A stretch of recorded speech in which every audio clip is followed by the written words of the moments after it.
Oke, apakah suara saya jelas, teman-teman? Iya, jelas Kak Edi. Oke, baik. Ya, saudara, kita kembali akan memperdalam dan praktek bagaimana kita berfungsi sesuai karunia untuk membangun jemaat. Nah, saudara, bagaimana caranya kita membangun jemaat? Nah, kita lihat gambarnya, saudara, boleh ditampilkan PowerPoint-nya. Nah, di dalam gambar ini, saudara, ya, ini adalah tubuh Kristus. Nah, di dalam tubuh Kristus, ya, tentu ada unit-unit terkecilnya, namanya komsel. Sama kayak tubuh saya, saudara, unit terkecilnya, ya, sel, ya. Nah, saudara, sel-sel saya harus sehat, barulah seluruh tubuh saya bisa sehat. Demikianlah kalau saya mau membangun seluruh tubuh saya, dimulai dengan membangun sel yang sehat. Ya, saya mesti dapat nutrisi yang cukup supaya saudara sel saya sehat. Kalau ada yang tidak sehat, selnya mesti saudaraku, dipulihkan, disehatkan supaya seluruh tubuh saya sehat. Nah, demikianlah saudara, cara membangun rumah Tuhan, tubuh Kristus adalah dengan membangun komsel. Ya, mulai dari situ dulu. Jadi tiap orang percaya bertanggung jawab untuk bangun komsel supaya komsel menjadi komsel yang sehat seperti layaknya sel yang sehat dalam tubuh, sehingga saudara, tubuh kita, gereja lokal, bisa bertumbuh, saudaraku, dengan makin sehat dan makin sehat. Nah, sekarang bagaimana caranya membangun komsel sesuai dengan karunia-karunia kita? Nah, mari kita lihat berikutnya, saudara, kita udah belajar, kita ulangi lagi. Diperlukan, saudara, 5 karunia pelayanan, 7 karunia motivasi, dan 9 karunia roh. Ya, kalau kita baca 1 Korintus 12 ayat 4 sampai ayat 6, saya mulai dengan ayat 5. Dan ada rupa-rupa pelayanan, tapi satu Tuhan. Nah, di dalam tubuh Kristus, ya, Tuhan Yesus tinggal di dalam tubuhnya. Dia bahkan adalah kepala dari tubuhnya. Ya, jadi Tuhan bukan hanya tinggal dalam tubuhnya, tapi dia memberikan rupa-rupa pelayanan.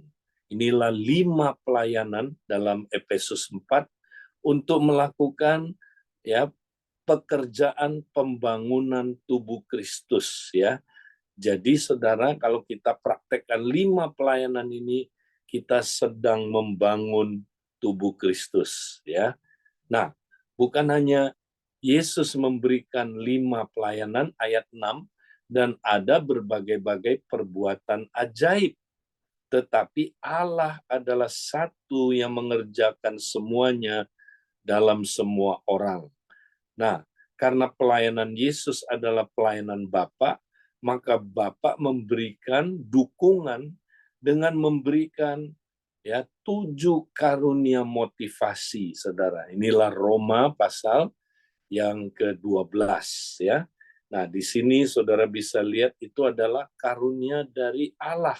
Nah, Allah di sini mengacu kepada Allah Bapa, saudara. Ya, jadi saudara, Bapa memberikan dukungan 7 karunia motivasi, ya, untuk bisa membangun tubuh Kristus supaya bisa melakukan 5 pelayanan tadi, ya. Nah, tapi nggak cukup, saudaraku. Ayat yang keempat, ada rupa-rupa karunia, tapi satu roh. Nah, Roh Kudus, saudara, berdiam di dalam tubuh, ya. Nah, Roh Kudus memberikan apa, saudara? Ya, 9 karunia roh sebagai alat untuk membangun tubuh Kristus. Jadi, saudara, untuk membangun komsel diperlukan 5 pelayanan, 7 keahlian atau kemampuan, 9 alat, ya, Sama kayak kita mau bangun rumah, saudara. Kalau mau bangun rumah, perlu tahu kerjaan-kerjaan apa yang diperlukan. Pekerjaan fondasi, pekerjaan struktur, pekerjaan kayu, pekerjaan batu, kemudian ya pekerjaan atap, saudara, dan sebagainya. Kita perlu tahu pekerjaan apa aja yang diperlukan. Nah, setelah itu cukup? Enggak. Kita mesti panggil tukang yang cocok sesuai dengan pekerjaan itu. Ya, kalau pekerjaan fondasi ya kita perlu cari tukang yang ahli di bidang ya fondasi, saudara. Tukang struktur, bangun struktur, pekerjaan struktur perlu tukang yang ahli dalam membangun, saudaraku, struktur. Ya, kita perlu apa? Tukang kayu, kita perlu tukang batu, ya tukang yang ahli di bidangnya, saudara. Makin ahli, makin bagus jadinya rumahnya. Nah, saudara, kemudian ya cukup sampai di situ? Enggak, kita perlu sediakan alat dong, supaya tukang-tukangnya bisa kerja, ya. Alat-alatnya ada apa aja, saudara? Kalau tukang kayu, dia perlu apa, saudara? Gergaji, dia perlu serutan, dia perlu pahat, dia perlu palu, ya. Dia perlu apa lagi, saudara? Ya, macam-macam alat yang lain, ya. Untuk apa? Supaya dia bisa kerja, ya. Kalau dia nggak punya alat, dia nggak bisa kerja. Nah, sama juga bangun rumah Tuhan. Perlu alat. Nah, 9 karunia roh itu alatnya. Nah, banyak orang nggak ngerti, saudara. Apa kaitannya 5, 7, 9? Ya, nah, waktu saya baca ini, saudara, Tuhan kasih hikmat yang saya belum pernah kepikir sebelumnya. Ya, ternyata ini adalah ya dipraktekannya di Komsel, saudara. 5, 7, 9 ini. Ya, kalau kita praktekkan 5, 7, 9 ini, Komsel kita dibangun ya menjadi tubuh Kristus yang sehat, saudara. Ya, menjadi tubuh Kristus yang bertumbuh berfungsi luar biasa. Nah, bagaimana saudara caranya kita praktek ya 5, 7, 9 ini? Maka selanjutnya kalau saudara lihat Paulus membahas ya setelah 1 Korintus 12 itu teorinya. Teori bagaimana ya kita mempraktekkan 5, 7, 9. Nah, kemudian pasal 13 dia bahas dulu pengisi dari karunia-karunia. Motif dari karunia-karunia seharusnya kasih. Kita harus punya kasih. Kalau kita nggak punya kasih, saudara, maka karunia-karunia kita tidak ada gunanya, sia-sia semua. Tanpa kasih, sia-sia. Tapi kalau karunia disertai dengan motif kasih, wow, kasih itu membangun, saudara. Ya, tapi pengetahuan apa saudara menyombongkan diri. Kalau saudara cuma punya pengetahuan tentang karunia-karunia, itu malah menyombongkan diri, ya. Tapi kalau saudara punya kasih, ya, saudara mengisi karunia-karunia itu dengan kasih, maka karunia-karunia itu berguna. Ya, makanya dia bilang kejarlah kasih. Ya, kasih mesti dikejar, tapi juga usahakanlah dirimu memperoleh karunia-karunia, terutama karunia bernubuat. Nah, jadi dia bilang Pak, usahakanlah ya. Jadi kita mesti usahakan karunia-karunia tapi mesti kejar kasih ya supaya karunia-karunia itu diisi dengan motif kasih, Saudara.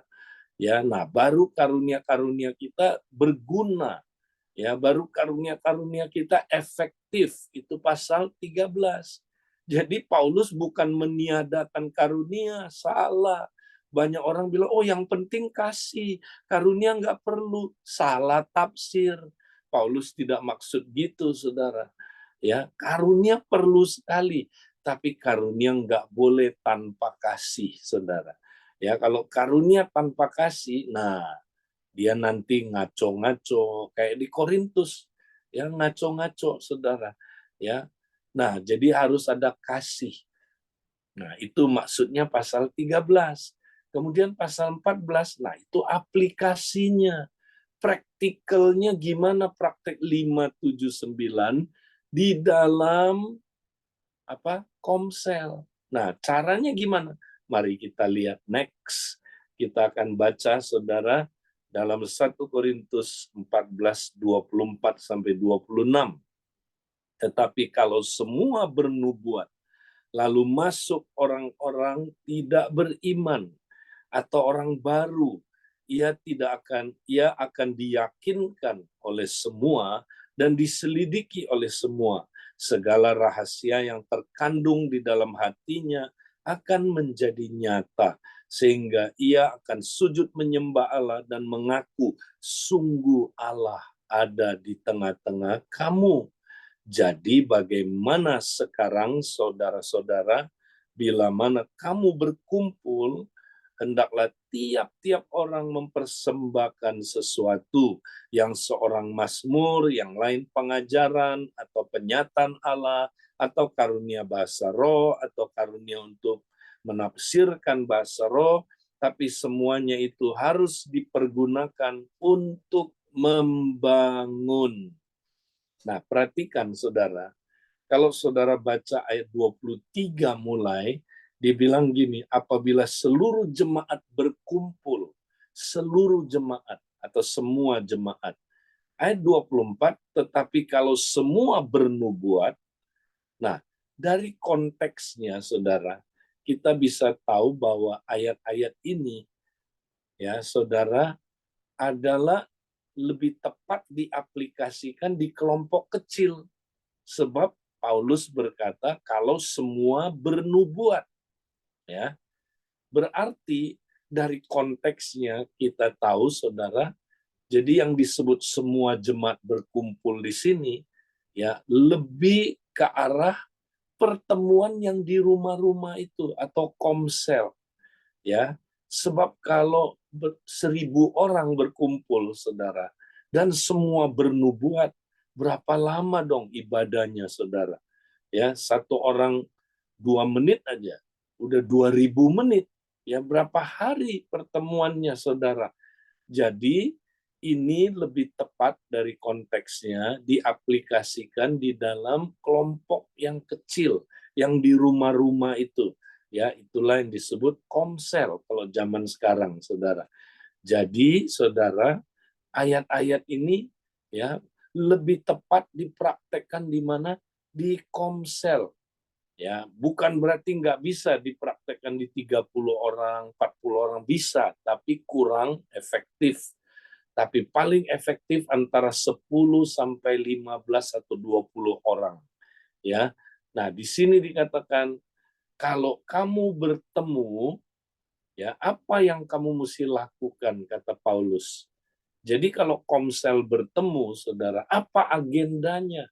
Ya gampang, 579 itu, saudara. Inilah aplikasi dari 579 itu.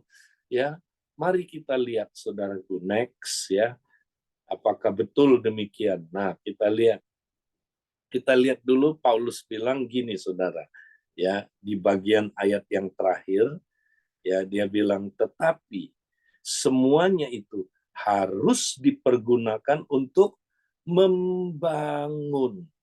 Ya, beberapa terjemahan Inggris menambah kata jemaat. Membangun jemaat. Jadi tujuan pertemuan komsel adalah untuk membangun jemaat. Nah, itu tujuannya, saudara. Jadi komsel, kenapa kita menyembah? Untuk membangun jemaat. Ya, nah kata membangun di situ, saudara, adalah oikodomeo, membangun rumah. Ya, jadi semua kegiatan komsel tujuannya untuk ini, untuk membangun jemaat. Jadi kenapa kita bernubuat? Untuk membangun jemaat. Kenapa kita praktek semua karunia-karunia? Ya, untuk membangun jemaat. Kenapa kita, saudara, yang mengajar, saling mengajar untuk membangun jemaat? Kenapa kita, saudara, ya berbahasa roh untuk membangun jemaat? Ya, jadi tujuan semua yang kita lakukan di komsel adalah untuk membangun jemaat. Inilah unsur apostolik. Inilah pekerjaan apostolik. Inilah pelayanan apostolik. Jadi Komsel harus bersifat apostolik. Artinya apa? Ya, tujuannya mereka bertemu adalah untuk bangun jemaat. Ya, apakah Komsel Saudara tujuan pertemuannya adalah bangun jemaat? Apakah pekerjaan-pekerjaan yang Saudara lakukan di Komsel adalah membangun jemaat? Kalau tidak, Komsel Saudara tidak apostolik. Ya, karena apostolik, apostle ya atau rasul tugasnya adalah membangun jemaat. Ya kan? Paulus bilang, aku ahli bangunan. Ya, jadi seorang rasul itu ahli membangun bangunan rohani, saudaraku. Ya, ahli membangun jemaat. Itulah kerjaannya rasul. Jadi kalau Komsel saudara bersifat kerasulan, berarti Komsel saudara tujuan utamanya bangun jemaat. Ya, di dalam Komsel saudara pekerjaan semuanya adalah untuk bangun jemaat. Itulah ya saudara pekerjaan apostolik. Nah, Komsel saudara kayak gitu enggak? Ya, banyak orang kumpul ngapain? Ya, kita fellowship lah Pak Edi. Kamu kumpul ngapain? Ya, kita udah lama nggak ketemu nih. Habis pandemi, kumpul-kumpul lah. Nah, itu tidak apostolik. Ya, kenapa kita berkumpul? Ya, Pak Edi, kita mau doa. Nah, doa nggak salah. Tapi kalau hanya doa, tidak bangun jemaat, itu tidak apostolik, saudara. Oh, kita mau Bible study, Pak Edi, supaya dalam Bible study-nya. Nah, kalau hanya Bible study tujuannya, itu tidak apostolik, saudara. Ya, kita boleh Bible study, tapi tujuannya untuk apa? Membangun jemaat. Itu. Nah, jadi saudara mesti tahu tujuan apostolik dari Komsel, membangun jemaat. Ya, nah ini unsur apostolik. Yang kedua, mesti ada penyataan Allah. Tiap kali kamu kumpul ada penyataan Allah, kata Paulus. Nah, ini unsur profetik, saudara. Apa itu penyataan Allah? Ya, di situ Allah nyata, hadir itu nyata. Ya, itulah rumah Tuhan. Rumah Tuhan adalah tempat di mana orang ketemu Tuhan, saudara. Ya, kalau saya punya rumah, itu tempat tinggal saya kan. Saudara datang ke rumah saya, ya memang kadang-kadang saya bisa nggak ada di rumah. Tapi kalau Tuhan selalu ada di rumahnya, saudara. Nah, kalau saudara datang ke Komsel yang adalah rumah Tuhan, nggak pernah ketemu Tuhan, wih, jangan-jangan itu Komsel bukan rumah Tuhan, rumah Fasel. Rumah tuan rumahnya, saudara ya. Bukan rumah Tuhan. Rumah Tuhan orang kalau datang ketemu Tuhan. Gimana supaya orang ketemu Tuhan? Harus bersifat profetik komselnya, saudara. Praktekkan karunia-karunia. Ya, 9 karunia, khususnya katanya bernubuat. Kamu semua boleh bernubuat seorang lepas seorang, ya, supaya kamu belajar dan diteguhkan. Nah, saudara, katanya bahkan kalau kita semua sedang bernubuat, masuk orang baru, ini unlearn ya, orang baru ini orang yang belum terlatih bernubuat. Nah, dia nggak harus bernubuat karena dia belum terlatih, ya, unlearn. Masuk orang baru atau orang yang tidak beriman, ya, maka katanya apa, saudara? Maka segala rahasianya yang terkandung di dalam hatinya akan menjadi nyata. Nah, ini nyata. Sehingga ia akan sujud menyembah Allah dan mengaku, sungguh Allah di tengah-tengah kamu. Nah, dia akhirnya sujud menyembah. Artinya apa, saudara? Dia bertobat. Dia jadi orang percaya. Tadinya orang tidak beriman. Waktu dia ketemu Tuhan di Komsel, pang, dia ngalamin kelahiran baru. Dia jadi orang percaya. Dia sujud menyembah. Berarti dia jadi orang percaya. Ya, berarti dia terima Yesus sebagai Tuhan dan Juru Selamatnya. Dia sujud menyembah. Ya, nah inilah unsur penginjilan. Di dalam Komsel harus ada unsur penginjilan. Jadi kalau ada orang yang belum percaya atau masih ragu kepercayaannya, kita mesti injili dia. Nah, cara injilinya gimana? Dengan ya mempraktekkan apa saudara? Ya nubuat itu. Ya, dengan apa saudaraku kita ya menghadirkan ya hadirat Allah. Kita saudaraku bernubuat ya, waktu itu ya bernubuat bisa lewat karunia-karunia nubuat atau bisa juga lewat kesaksian, karena kesaksian Yesus itu adalah roh nubuat ya, kata kitab Wahyu. Jadi orang itu saudaraku bisa kenal Tuhan, maka di Komsel ya harus ada penginjilan. Kalau nggak ada jiwa baru ya kita keluar cari jiwa baru, saudara. Itu Komsel ya. Nah, kemudian apa lagi, saudara? Apabila kamu berkumpul, kata Paulus, berkumpul, ya. Nah, berkumpul itu adalah unsur penggembalaan, saudara. Karena gembala itu mengumpulkan domba-dombanya supaya tidak cerai-berai sehingga diterkam oleh serigala.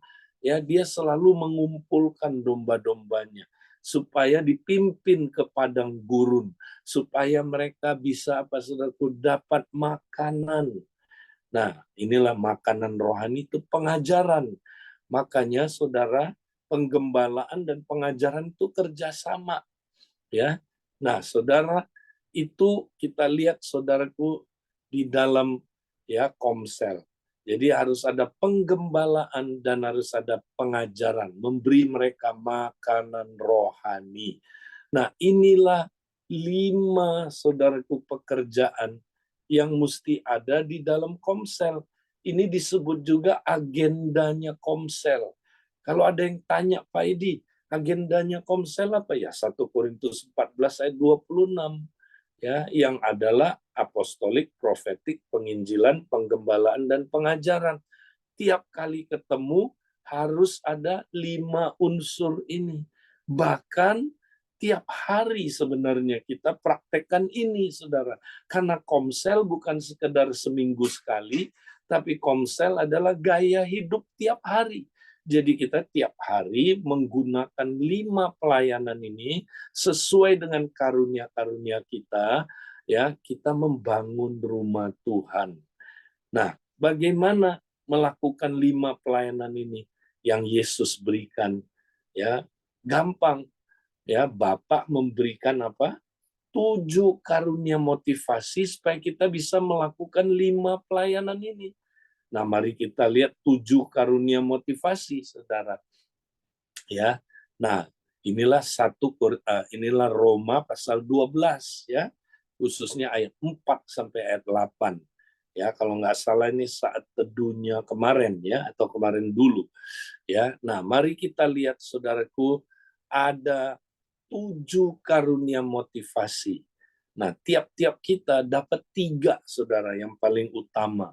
Ya, nah, waktu saya sampaikan ini, saudara dengerin mana yang pas dengan saudara. Waktu saudara bilang, itu saya itu. Berarti saudara, ya, karunia itu menonjol dalam diri saudara. Kita punya 7-7-nya, saudara, tapi ada 3 yang paling menonjol nanti.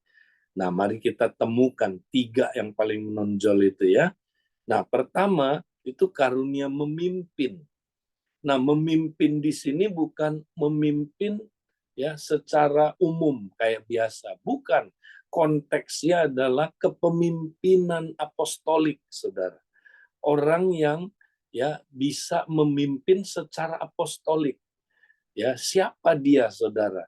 Ya, dia adalah orang kalau di dalam pertukangan itu namanya mandor. Ngerti ya mandor, saudara? Nah, mandor itu dia memimpin semua tukang-tukang lainnya ya supaya tukang-tukang lainnya, saudara, kerjanya bisa baik dan bersinergi. Ya, tukang kayu sama tukang batu harus bersinergi. Ya, dia ya mandor itu dia tahu baca gambar, saudara. Ya, dia itu tahu ya blueprintnya rumah itu seperti apa. Ya, kalau Kalau nggak ada mandor, kacau. Tukang-tukang bangun sendiri-sendiri seenaknya.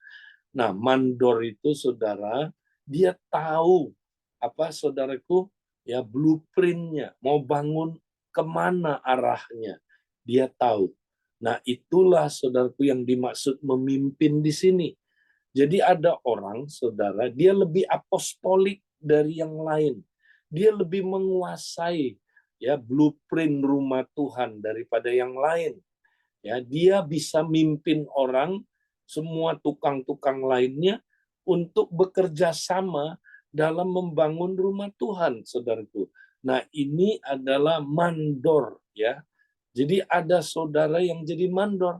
Nah, kalau itu adalah fasel, wah itu yang terbaik. Tapi kadang-kadang fasel, saudara, mungkin nggak terlalu kuat ya kepemimpinannya. Ya, apakah dia bisa tetap jadi pemimpin? Bisa, saudara, bisa. Ya, tapi dia kalau kalau yang terbaik dia kerjasama ya sama orang-orang yang punya karunia memimpin ini, saudara. Ya, sehingga mimpin sama-sama.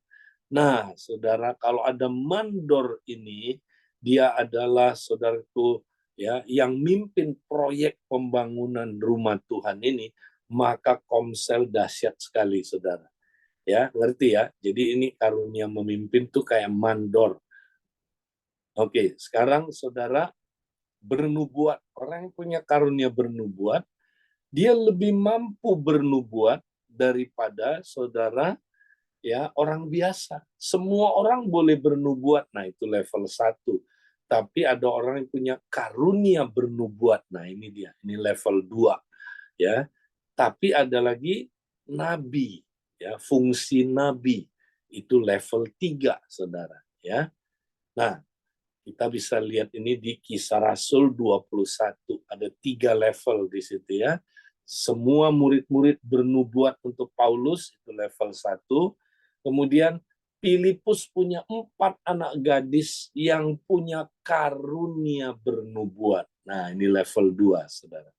Kemudian hari berikutnya datanglah Agabus, nabi itu. Wow. Nah, ini tingkat 3, saudara. Jadi bernubuat itu 3 level. Semua orang boleh bernubuat, ini level kedua. Orang yang punya karunia bernubuat dan ada nabi. Ya, nabi ini equipernya, ya, equipernya, pelatihnya. Oke. Nah, kemudian saudara, ini unsur profetik. Jadi kalau saudara punya karunia bernubuat, ya pakai itu, bernubuatlah di Komsel saudara dan latih orang-orang yang lain supaya bisa bernubuat, karena semua Tuhan expect bisa bernubuat, tidak dipaksa sih, tapi Tuhan bilang lewat Rasul Paulus, hendaklah kamu semua bernubuat, ya. Jadi bernubuat itu Tuhan expect kita bernubuat, saudara, di dalam Komsel. Tapi yang lebih ahli nanti yang punya karunia bernubuat. Ya, lebih ahli lagi apa? Nabi, saudara, ya. Dia nubuatnya levelnya beda lagi itu. Nah, itu kita nggak bahas hari ini. Kita lihat sekarang orang yang punya karunia menasehati. Nah, ini disebutnya menasehati bahasa Inggris, tapi sebenarnya lebih tajam penghibur, ya. Menghibur, encourager kalau bahasa Inggrisnya. Ya, makanya encourager itu sebenarnya, ya saudara, gelarnya Roh Kudus, Parakletos, penghibur, ya, penghibur itu. Nah, contoh di Alkitab adalah siapa, saudara? Ya, contoh di Alkitab adalah Barnabas. Karena Barnabas artinya anak penghiburan. Bar artinya bahasa Aramnya anak. Ya, Nabas itu Parakletos, penghibur. Ya, jadi Barnabas dia anak anak penghibur, ya. Kenapa? Karena dia begitu penuh Roh Kudus sehingga dia ya menunjukkan ciri-ciri Roh Kudus, seolah-olah dia anaknya Roh Kudus. Karena dia begitu penuh Roh Kudus, saudara. Nah, encourager kalau dia penuh Roh Kudus, saudara, wow, dahsyat, saudara. Dia akan jadi pemenang jiwa. Ya, karena dibilang begini, Saudara, Barnabas itu orang baik dan dia penuh iman dan penuh Roh Kudus sehingga banyak orang dibawa kepada Tuhan. Jadi, ya, orang yang punya karunia menasehati biasanya dia adalah pemenang jiwa terbaik, Saudara. Ya, makanya Saudara di dalam Komsel dia ya melakukan pelayanan penginjilan, ya, atau Saudara mengencourage orang, menghibur orang, ya.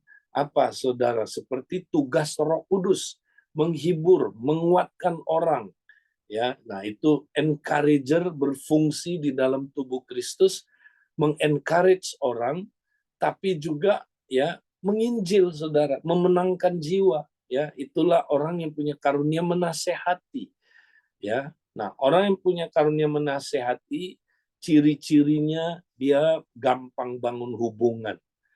Kebanyakan orangnya ekstrovert, ya. Wah, dia suka bangun hubungan. Orangnya, saudaraku, ya, selalu banyak ngomong biasanya, ya. Nah, itu karunia menasehati, Saudara. Nah, saudara-saudara, jadi kembangkan karunia Saudara. Nah, karunia belas kasihan, siapa ini, Saudara? Orang yang lebih mampu menggembalakan dari orang pada umumnya, ya. Tapi dia bukan gembala 5 jawatan, ya. Dia mampu menggembalakan lebih dari rata-rata, ya. Nah, siapa orang ini, Saudara? Dia hatinya berbelas kasihan. Belas kasihan adalah apa, Saudara? Kunci untuk melakukan penggembalaan. Dari mana kita tahu? Nanti baca Matius 9. Ya, waktu Yesus melihat banyak orang itu, tergeraklah dirinya oleh belas kasihan. Karena dia melihat mereka terlantar seperti domba tanpa gembala. Ya, berarti Yesus, Saudara, hatinya penuh belas kasihan, dia ingin menggembalakan mereka. Berarti menggembalakan dasarnya adalah belas kasihan, Saudara. Kalau Saudara punya belas kasihan, itu modal untuk menggembalakan orang, ya. Orang yang punya belas kasihan, Saudara, itu seneng, ya, nolongin orang yang susah, ya. Dia, saudaraku, senang ya, konselingin orang, dengerin orang yang bermasalah. Ya, kalau ada orang yang lemah, dia kuatkan, Saudara. Kalau ada orang yang udah mau mundur, dia cari, Saudara, dia besukin, ya. Dia adalah gembala, Saudaraku. Care sama orang, ya. Nah, kemudian Saudara, orang yang punya karunia mengajar. Ya, ini adalah orang yang lebih paham Alkitab dari orang biasa, Saudara. Tapi dia bukan guru 5 jawatan, ya. Tapi dia level 2. Dia mampu mengenal, ya, lebih banyak pengajaran Alkitab daripada orang lain. Dia lebih bisa menafsir Alkitab, ya, melihat konteksnya, ya. Dia lebih mengenal pengajaran-pengajaran di dalam Alkitab. Nah, Saudara, dia kalau ngajar itu ya lebih sistematis. Dia bisa membuat yang rumit menjadi sederhana. Ya, nah ini orang yang punya karunia mengajar. Jadi di dalam Komsel, Saudara, pelayanan apa dia yang paling paling utama? Pelayanan pengajaran. Jadi please, ya, Fasel, kalau Anda tidak punya karunia mengajar, jangan maksa mengajar. Banyak fasel maksa mengajar tanpa punya karunia mengajar, makanya boring Komsel itu. Nah, serahkan kepada orang yang punya karunia mengajar, tapi dia dibimbing, dikasih pengarahan. Ya, dia yang siapin materinya. Dia yang siapin pertanyaan-pertanyaan supaya jangan cuma ngajar satu arah, jangan, tapi ada diskusinya, Saudara. Nah, ini, ya, jadi orang yang justru jago mengajar, ya, yang bukan cuma ngajar kayak khotbah satu arah, bukan, tapi saudaraku dia bisa, ya, mengajukan pertanyaan, ya, orang bisa terlibat dalam pengajaran itu.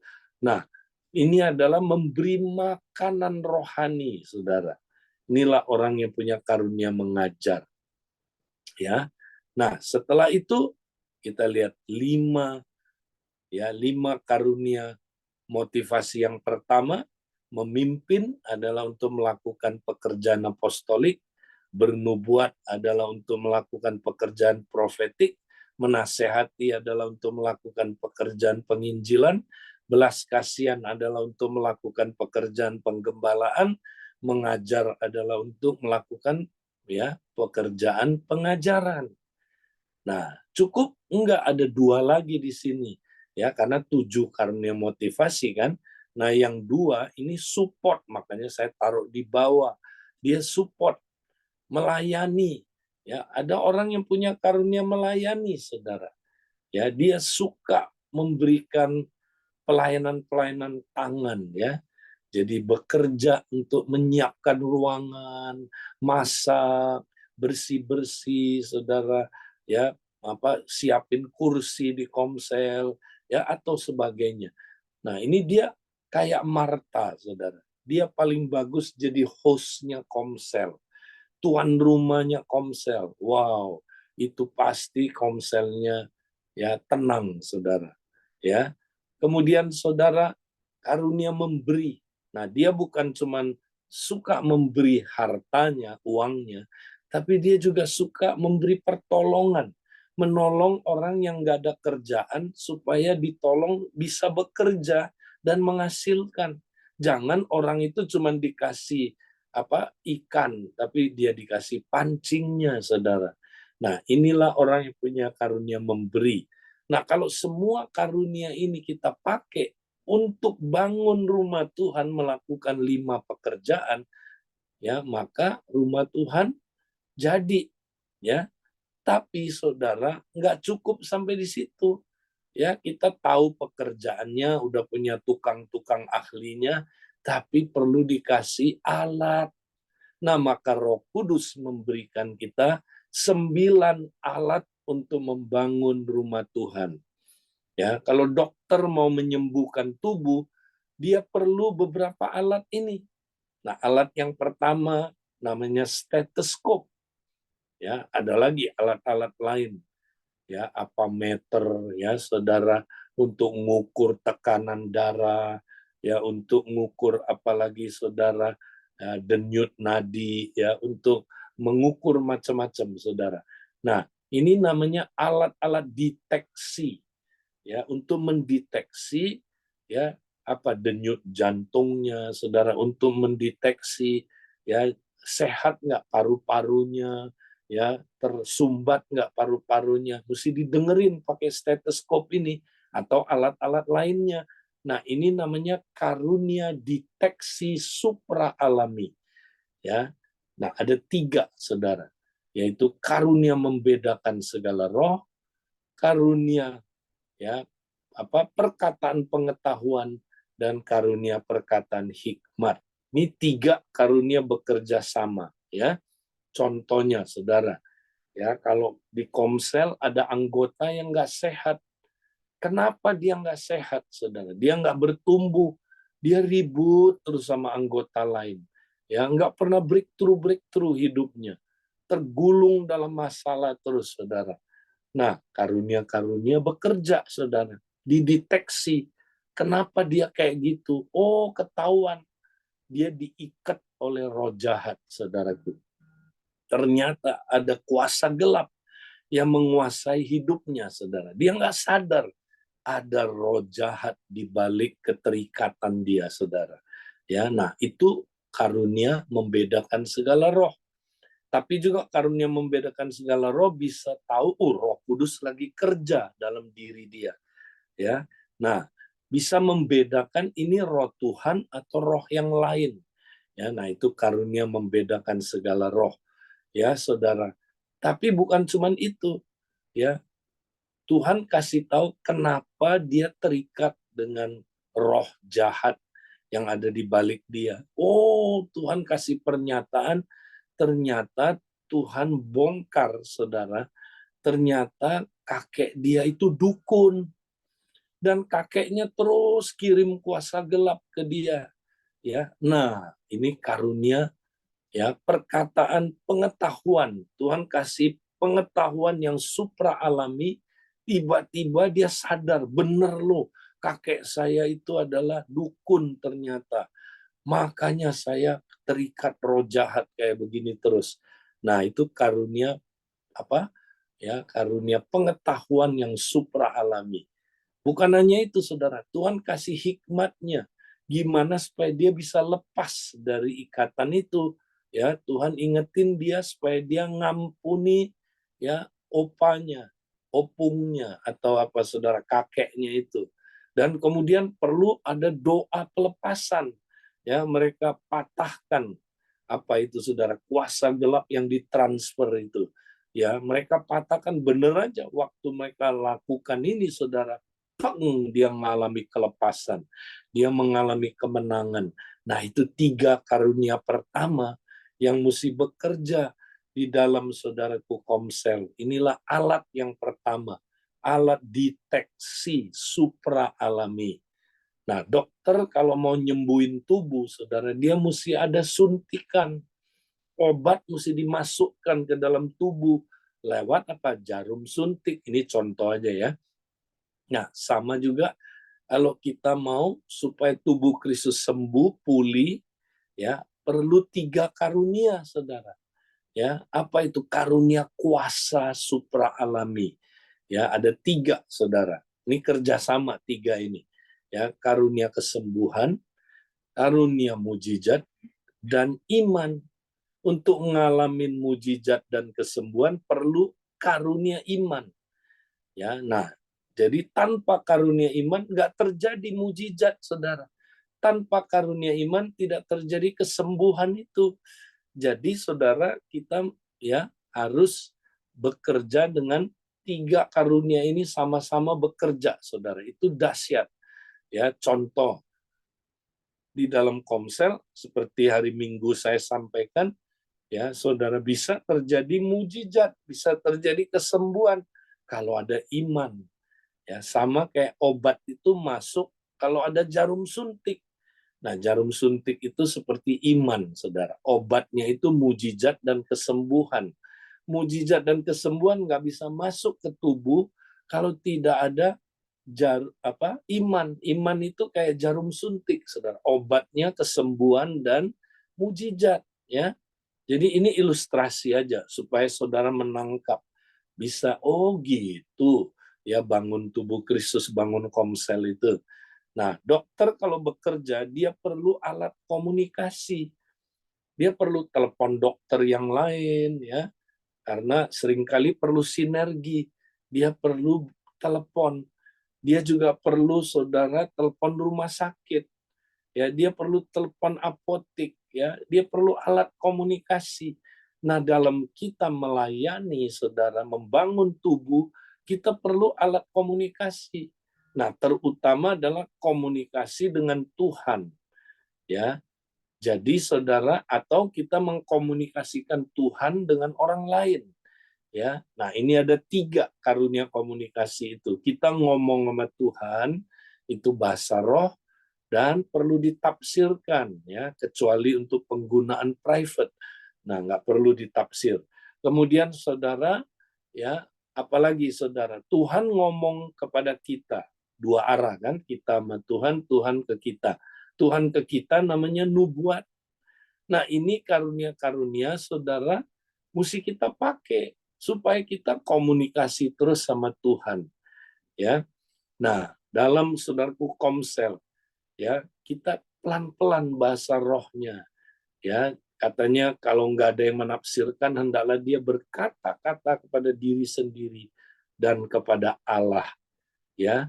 Jadi di volumenya dipelankan, tapi tetap perlu bahasa roh, nggak perlu, ya, saudara sambil bahasa roh, ya. Nah, waktu saudara komunikasi sama Tuhan terus, disitulah karunia-karunia bekerja, saudara. Disitulah karunia lainnya mengalir, saudara. Ya, jadi mari kita pakai semua karunia ini, saudara, untuk membangun Komsel. Nah, kapan kita membangun Komsel? Nah, banyak orang ya hanya seminggu sekali dia bangun Komsel. Ya, tunggu waktu acaranya. mending di waktu acaranya mereka ya membangun rumah Tuhan. Kebanyakan enggak. Mereka cuma jalanin kumpul-kumpul secara tradisi. Dan komselnya nggak ada bedanya sama acara hari Minggu yang dikecilin. Ya, satu orang pimpin pujian, satu orang sharing, ya kemudian udah habis itu makan-makan, ya udah itu aja. Nah, apakah itu salah? Ya nggak lengkap, saudara. Nggak lengkap, nggak semua karunia bekerja. Makanya komsel banyak nggak jadi. Ya, komsel jadi-jadian akhirnya, ya kan? Kenapa? Karena nggak semua karunia dipakai. Dan juga cuma seminggu sekali. Jangan cuma seminggu sekali. Gereja mula-mula tiap hari ketemunya. Tiap hari bangun rumah Tuhan. Wow, tiap hari saudara mereka bersekutu. Tiap hari mereka bertekun dalam doa, dalam pengajaran rasul-rasul, dalam perjamuan kudus. Mereka tiap hari kumpul dan bangun rumah Tuhan. Nah, kita bisa nggak lakukan ini tiap hari? Ya, kalau keadaan kota sekarang ya udah beda, saudara. Udah agak luas dan macet. Jadi saudara, kita nggak bisa ketemu tiap hari. Tapi kita bisa nggak saling membangun tiap hari? Bisa. Kalau kita pakai teknologi. Makanya saudara, cara bangun rumah Tuhan next adalah kita gunakan teknologi, saudara. Berikutnya, ya, yaitu WhatsApp group. Nah, pakai WhatsApp group, saudara. Saudara Komsel ada WhatsApp grupnya kan? Pakai itu, ya. Saling membangun tiap hari, ya. Gunakan misalnya 5-10 menit, saudara tiap hari doain orang-orang di WhatsApp grup saudara. Saudara coba perhatikan ya WhatsApp grup saudara itu. Anggota lainnya, dia itu batu-batu hidup yang perlu dibangun dan perlu kontribusi saudara membangun dia, ya. Nah, karena itu saudara, kita pakai 5-10 menit saudara. Kita doa dan mulai berfungsi sesuai dengan karunia kita. Nah, saya kasih contoh ya. Jadi tiap hari saudara, kalau saudara udah saat teduh ya kayak habis mesbah doa ini, nah pakai 5-10 menit saudara untuk apa? Doain komsel saudara. Ya, kemudian apa? Tuhan ya sebagai kepala nanti dia gerakkan tubuhnya sesuai dengan fungsinya. Ya, kepala itu akan gerakkan tubuhnya. Dia gerakkan tangan supaya tangan bisa melayani seluruh tubuh sesuai dengan fungsinya sebagai tangan. Ya, kaki akan dipakai saudaraku sesuai fungsinya untuk melayani tubuh saya. Ya, saudara. Demikian juga hidung, demikian juga mata, demikian juga telinga, ada fungsi-fungsinya.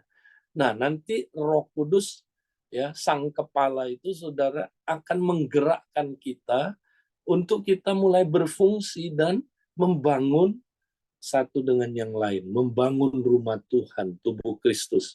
Nah, kasih contoh aja.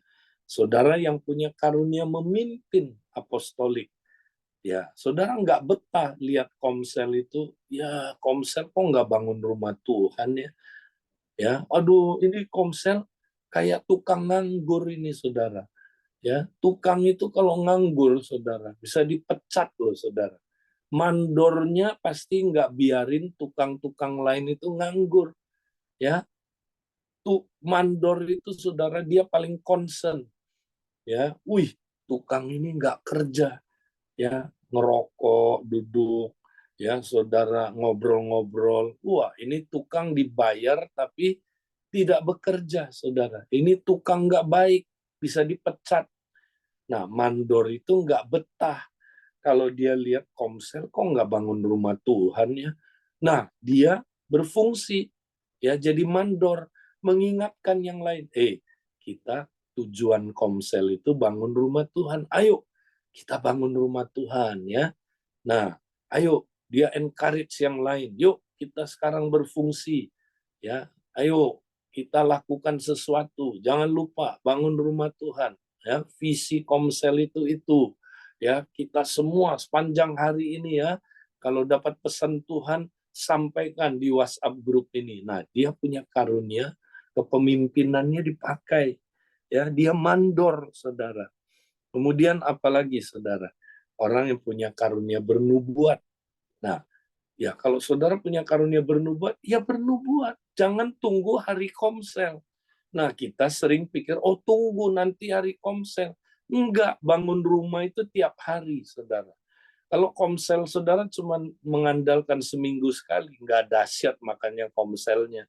Makanya komselnya nggak jadi. Komsel-komselan, saudara.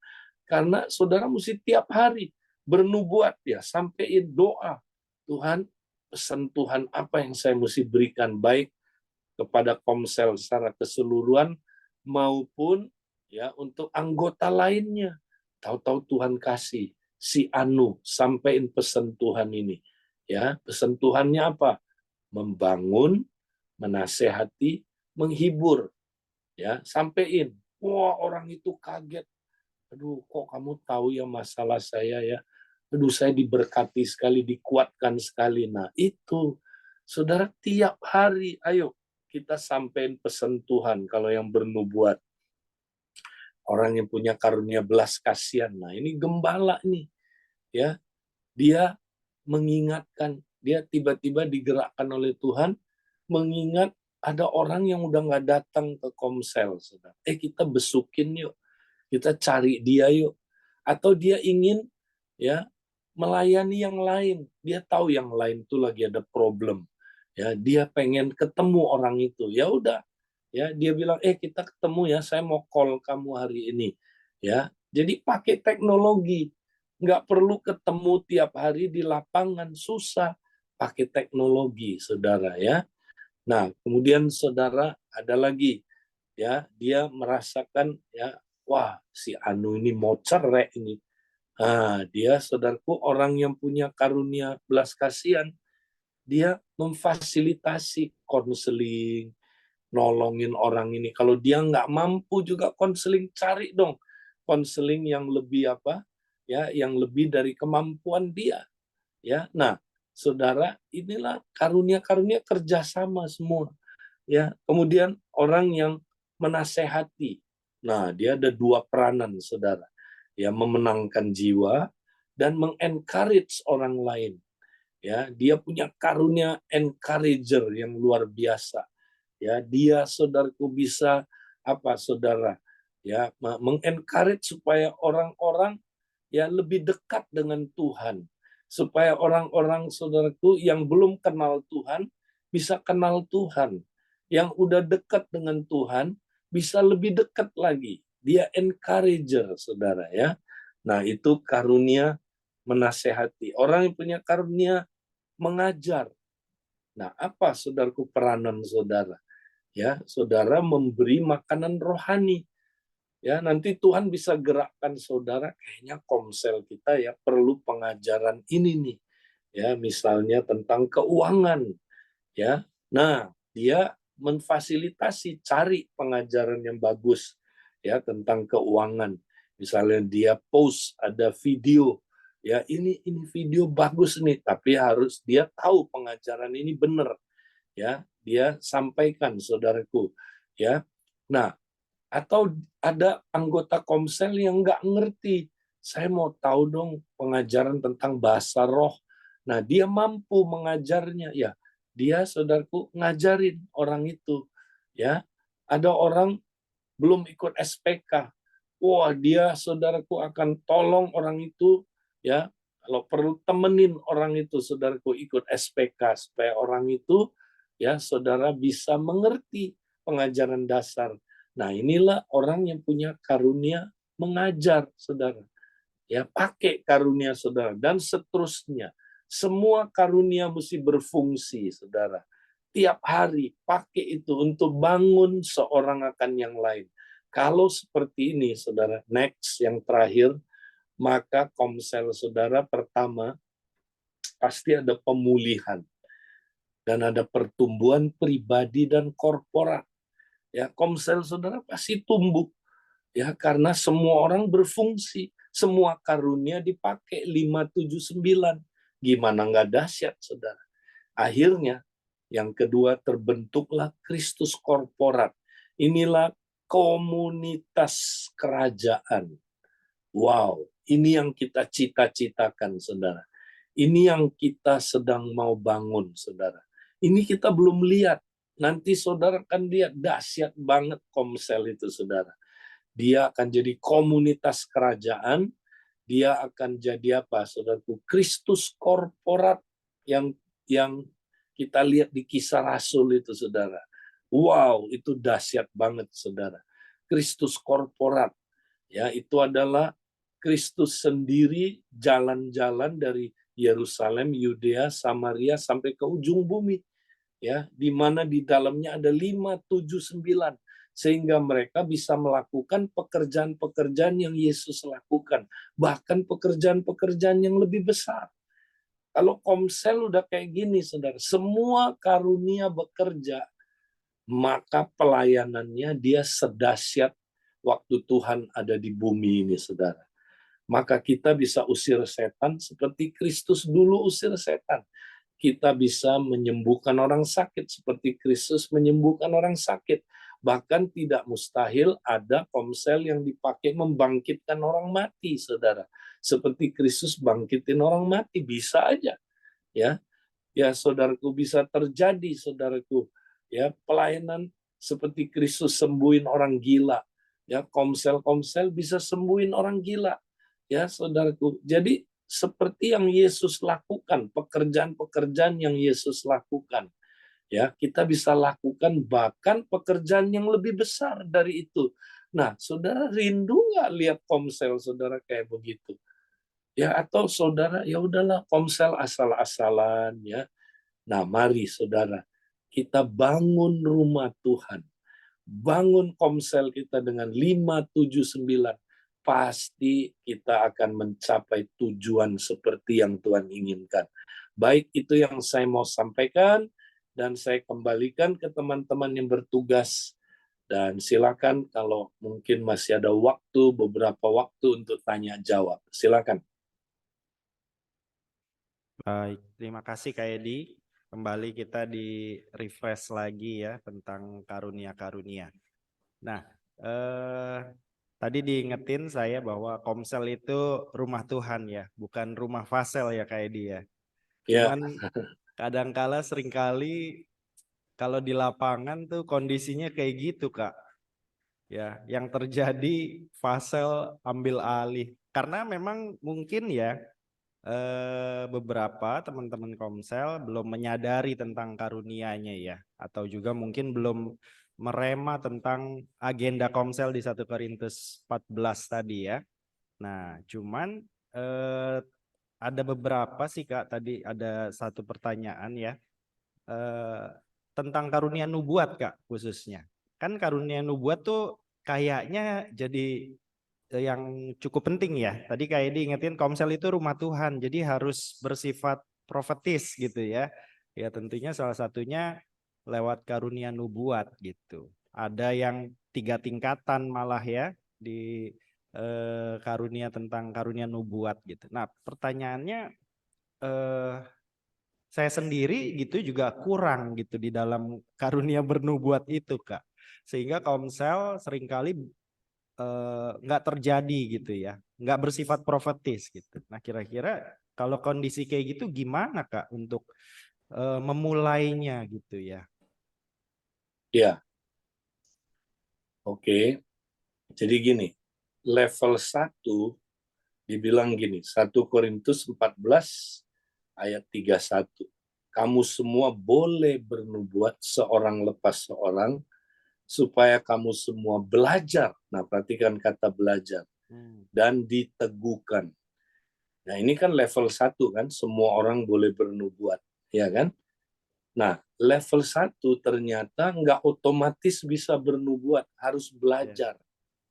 Berarti, ya, tiap kali kita berkomsel, kalau kita mau semua orang ya belajar bernubuat, nah maka kita mesti ciptakan atmosfer belajar. Jadi gini, Sebelum bernubuat, ingetin lagi. Saudara ingat ya, cara kita bernubuat simple. Dengar suara Tuhan. Nah, caranya gimana, saudara? Pertama, lewat kata-kata. Kita bisa dapat kata-kata. Kedua, lewat gambar-gambar. Dan ketiga, lewat impresi. Oke, siap. Nah, kalau udah, yuk praktek. Nah, ciptakan apa? Ciptakan atmosfer belajar. Nah, saya kasih contoh ya. Orang introvert nggak berani kalau nggak punya karunia nubuat disuruh nubuat di depan Iya. komsel, nggak berani. Nah, orang yang introvert mesti berdua-berdua baru dia berani. Nah, jadi kalau untuk level 1, Fasel ciptakan situasi belajar. Ya, yaitu gini, ayo berdua-berdua sekarang bernubuat. Nah, nanti cerita kamu dapat apa lewat itu. Nah, itulah unsur belajar.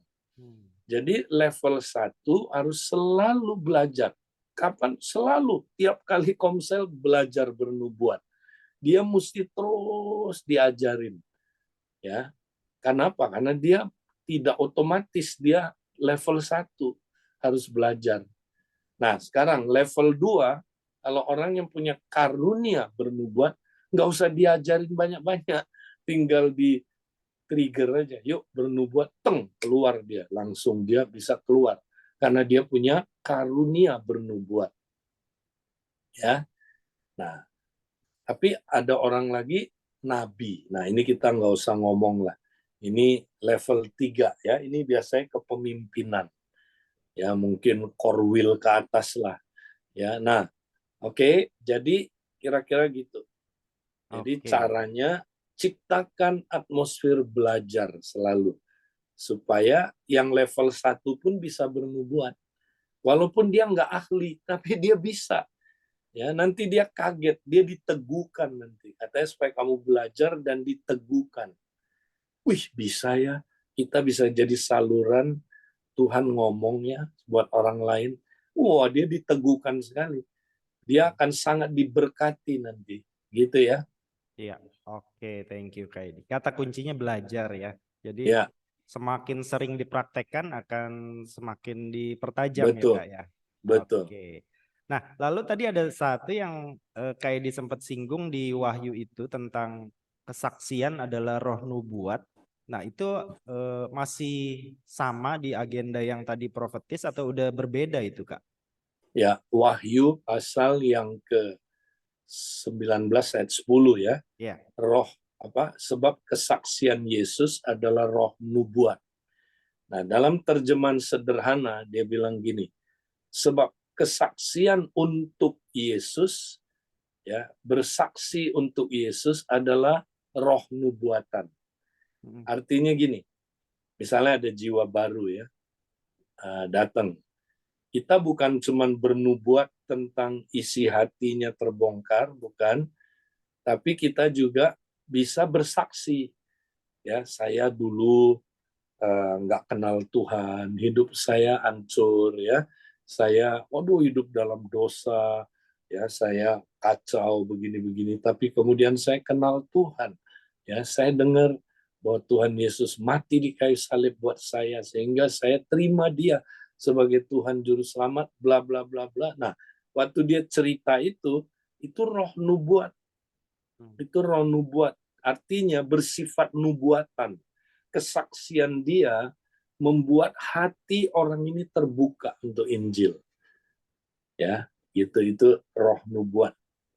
Jadi bisa lewat kesaksian atau kita nubuatin ya orang jiwa baru ini. Tanda kutip dibacain hidupnya. Waktu dia kaget kan katanya, kok kamu tahu sih hidup saya?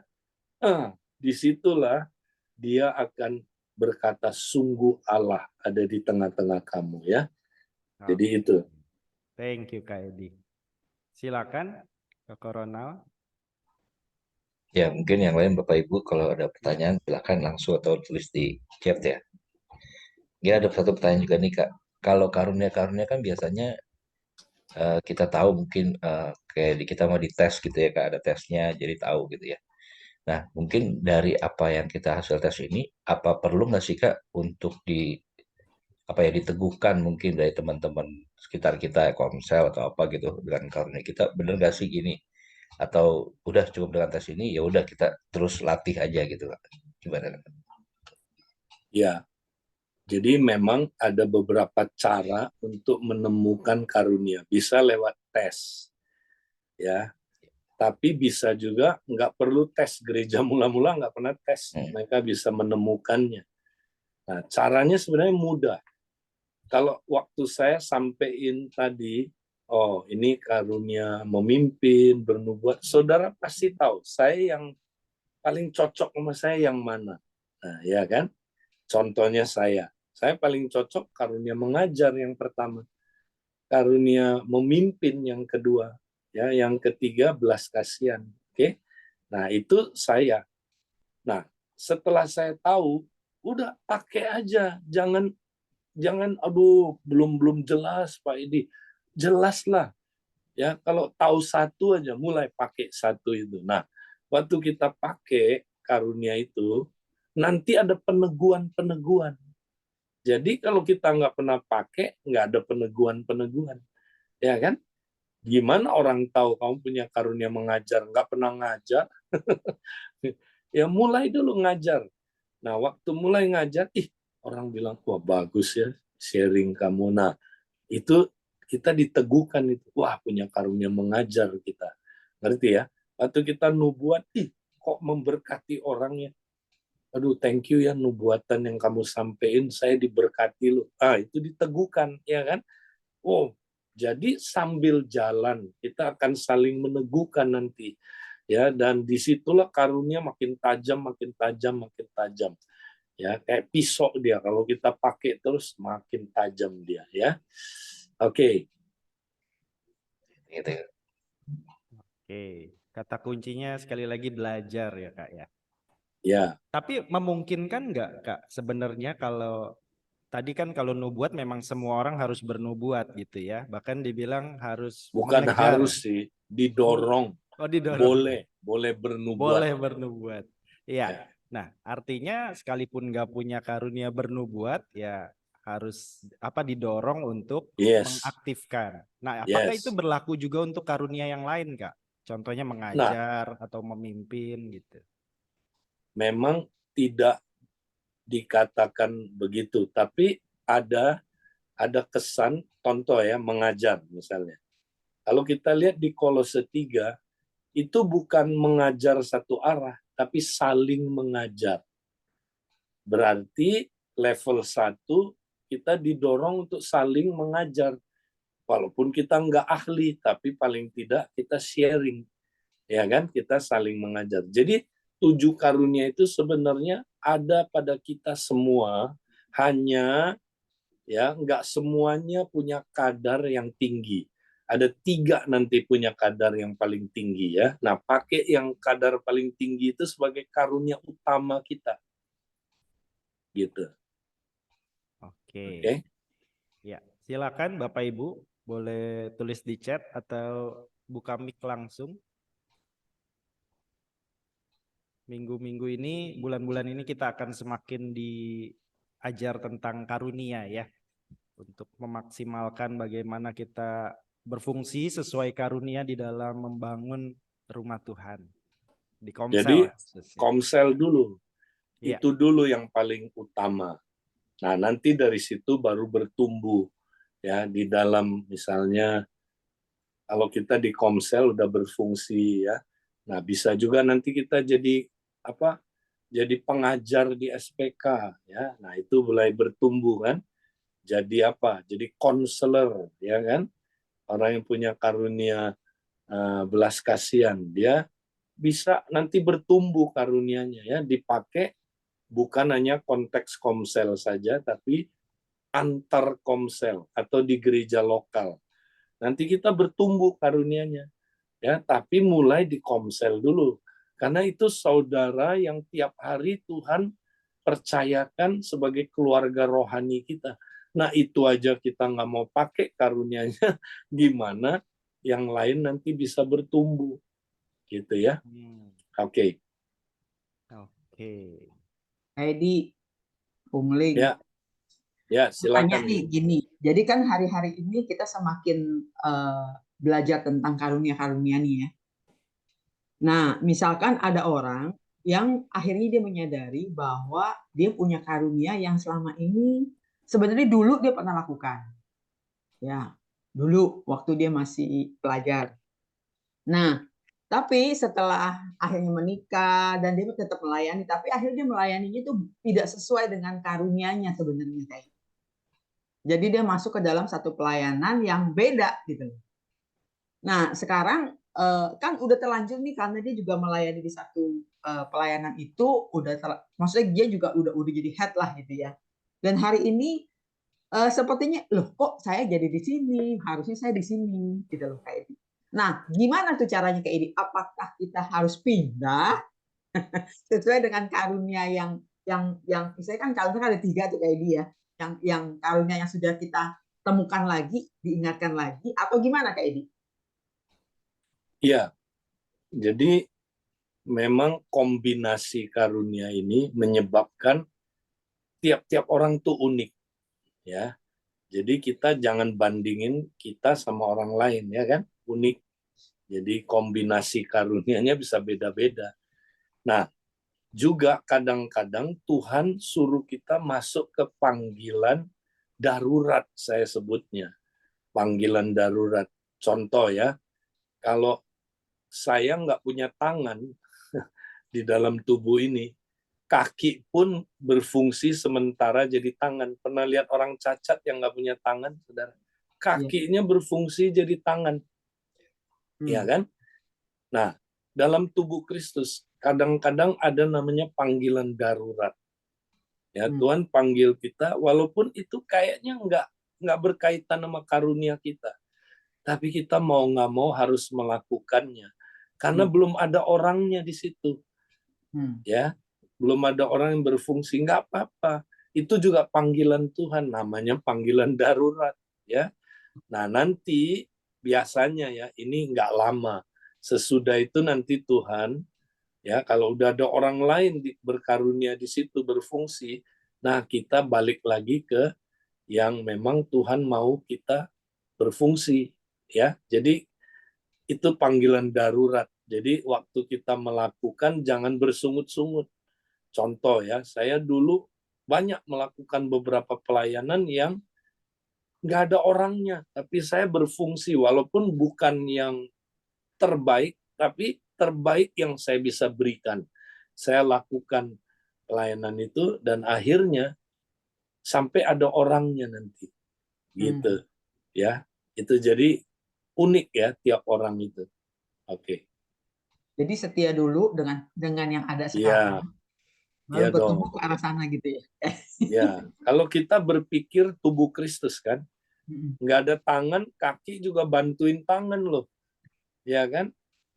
Nggak ada kaki orang, tangan jadi kaki jalan, ya kan? Nah, kenapa? Karena kita satu tubuh, masa kita nggak mau nolongin? Karena di dalam tubuh masih belum ada fungsi itu ya kita tolongin dulu, walaupun bukan yang terbaik, tapi nggak apa-apa. Saya mau memberi yang terbaik yang saya bisa untuk itu, ya. Masih Nah, kayak lalu gini. oke. Iya. Oke, ini di chat ada pertanyaan kayak di. Jadi dari Bu Elfrida, waktu saya tes karunia yang paling tinggi saya karunia bernubuat, tapi saya nggak pernah bernubuat. Apa karena bisa jadi saya isinya cepat-cepat, tapi saya nggak merasa cepat-cepat sih. Maksudnya apa mungkin hasil tes itu salah kayak di? Oke, ya. Sebenarnya ya ini kemungkinannya ya. Jadi saudara punya karunia itu ya, karena tes itu menunjukkan Anda punya motivasi itu, motivasi bernubuat itu. Cuman selama ini karena nggak pernah dipakai ya kan, jadi kayak kayak nggak keluar karunia itu ya. Jadi makanya coba langsung praktek ya, sehingga Anda nanti keluar tuh karunianya. Nah, atau kemungkinan yang kedua, Anda punya karunia persiver sebenarnya. Ya, persevere itu gini, orang yang nggak lahir baru pun bisa punya karunia bernubuat. Namanya persevere. Ya, persevere itu gini, dia cepat melihat sesuatu itu salah atau benar. Ya, dia cepat sekali membedakan, wah motivasi orang. Ini motivasi orang nggak benar nih orangnya, ya kan? Nah, itu juga termasuk karunia nubuat. Ya, tapi persevere secara alamiah dia punya kemampuan itu. Ya, tapi kalau yang dari Roh Kudus itu supra alami. Ya, Tuhan berikan kepada kita secara supra alami. Jadi ya saudara yang tesnya begitu, ya jangan langsung menyangkal. Ya, kalau menurut saya Anda punya karunia itu hanya nggak pernah digunakan selama ini. Jadi Anda tidak diteguhkan kan? Nah, yang tadi kan dibilang Tuhan mau kita belajar nyampein nubuat supaya kita diteguhkan. Contoh ya, kalau Anda misalnya dapat sesuatu buat orang lain, tapi Anda aduh minder ya. Aduh jangan deh nanti apa kata orang, nanti kalau salah gimana. Nah, minder itu kesombongan, Saudara. Sombong yang tersembunyi, jongkok tapi di Monas ya. Nah, jangan minder, Saudara, ya. Minder itu ya kita sombong. Makanya karunia nggak bisa bekerja, ya. Jadi kita sampein dengan kasih aja. Saya pengen orang itu ya lebih baik. Saya pengen orang itu dibangun. Saya pengen orang itu diberkati. Sampein. Nah, waktu kita sampein, terus orangnya bilang gini, thank you ya, aduh tepat banget. Kok kamu tahu sih masalah saya? Saya diberkati sekali loh dengan apa yang kamu sampein. Nah, kita diteguhkan. Makanya dibilang, semua kamu boleh bernubuat seorang lepas seorang supaya kamu belajar dan diteguhkan. Coba kalau dia nggak sampein, nggak ada peneguhan. Makanya kebanyakan orang yang punya karunia nubuat karena dia nggak pernah pakai, yaitu malu-malu. Ya aduh nanti kalau salah gimana. Nah itu fokus ke diri sendiri. Orang yang fokus ke diri sendiri karunia nggak bisa bekerja. Ya jangan fokus ke orang lain, berkati orang lain itu ya. Oke. Oke. Sekali lagi Latihan di kompak ya Pak harus. Ya, kayak. belajar. Ya dari kecil dulu di kompak kan lebih berani ya. Iya. Oke. Oke. Nah, Kak Edi, itu kalau seandainya tidak dipakai ya karunia yang sudah ada itu ya, apakah dampaknya bisa fatal kayak seperti perumpamaan talenta, Kak Edi? Seperti hamba yang mengubur satu talenta itu kan ya, dianggap hamba yang tidak berguna, lalu akhirnya apakah bisa diartikan nggak selamat gitu? Nah, kalau saya terbalik, orang yang selamat pasti mengembangkan karunia-karunianya. Tapi kalau orang males-males dikasih karunia, tidak mau kembangin, ya disimpan terus bahkan dikubur bahkan nyalain tuannya. Nah, jangan-jangan dia belum lahir baru. Ya, Kalau saya dibalik begitu, iya. ya. Heeh. Ya, kalau lahir baru pasti ada Iya, kehausan kerinduan ya Iya. kayak iya, untuk pasti. memaksimalkan. Kalau dia hidup dalam kerajaan Allah, dia sangat taat sama rajanya. Ya. Kalau kita baca di Lukas pasal yang keberapa itu, ya tentang perumpamaan perumpamaan uang mina itu sejalan dengan perumpamaan talenta ya. Nah, kenapa yang satu mina itu dia dicampakkan ke tempat gelap di mana ada kertak gigi ya kan, dan di tempat yang gelap karena dibilang gini, dia nggak suka Yesus jadi rajanya. Berarti dia belum masuk kerajaan Allah, ya kan? Iya. Yesus bukan rajanya. Berarti dia belum masuk kerajaan Allah, belum lahir baru. Makanya dia dicampakkan ke tempat yang gelap. Jadi kalau saya dibalik, orang yang belum lahir baru, ya pasti dia nggak mau kembangin karunia yang Tuhan kasih untuk tujuan kerajaan. Dia selfish sekali kan, mikirin diri sendiri, malah nyalain rajanya. Kamu tuan yang kejam katanya, menuntut apa yang ya tidak kamu tabur menuntut kami menuai yang kamu, ya kan, dan sebagainya lah. Pokoknya kata-kata dia itu dia menyalahkan tuannya. Nah, ini bukan orang lahir baru. Ya. Jadi kalau orang lahir baru pasti dia mau setia. Walaupun kadang-kadang dia bisa lupa, males ya, makanya. Tapi kalau orang lahir baru dia pasti akan bangkit dan pada akhirnya nanti dia akan tanggung jawab. Ya, 2 jadi 4, ya, yang 5 jadi 10 ya. Itu orang lahir baru itu. 2 orang itu. Oke? Oke, terima kasih Kak Edi. Oke, silakan Bapak Ibu, apakah masih ada yang mau bertanya atau meneguhkan? Silakan. Masih ada 44 partisipan. Oke, berarti udah mantep nih. Udah Ya, mantap Kak. Yul. Tinggal dipraktekin aja ya. Nah, Betul. saudara, saya dorong sederhana tiap hari. Ayo kita saling membangun di Komsel. Nggak harus ketemu, pakai teknologi, pakai WhatsApp grup kita. Itu paling praktis membangun rumah Tuhan ya. Nah, Ya. tiap hari biasain saling membangun, bernubuat, sampein yang sesuai dengan karunia saudara. Sehingga waktu hari haknya Komselnya, wah lebih seru lagi. Karena kita udah tiap hari saling membangun kan. Ya. Nah, gitu ya. Oke. Baik, terima kasih Kak Edi buat Masih, pagi Kak. Baik. equipping-nya. Sampai Ya. ketemu minggu depan. Tuhan Tuhan berkati. berkati. Tuhan berkati ya. Bye. Oke. Baik Bapak Ibu, kita akhiri ya Ya. hari ini. Sampai ketemu hari Senin dan selamat mempraktekkan karunia yang sudah Tuhan berikan. Ya, thank you Kak Koronel. Thank you Om Yul. God bless semua. Tuhan berkati. Terima kasih semuanya. Terima kasih semuanya. Terima kasih Pak Edi. Terima kasih. Pak Edi. Dadah.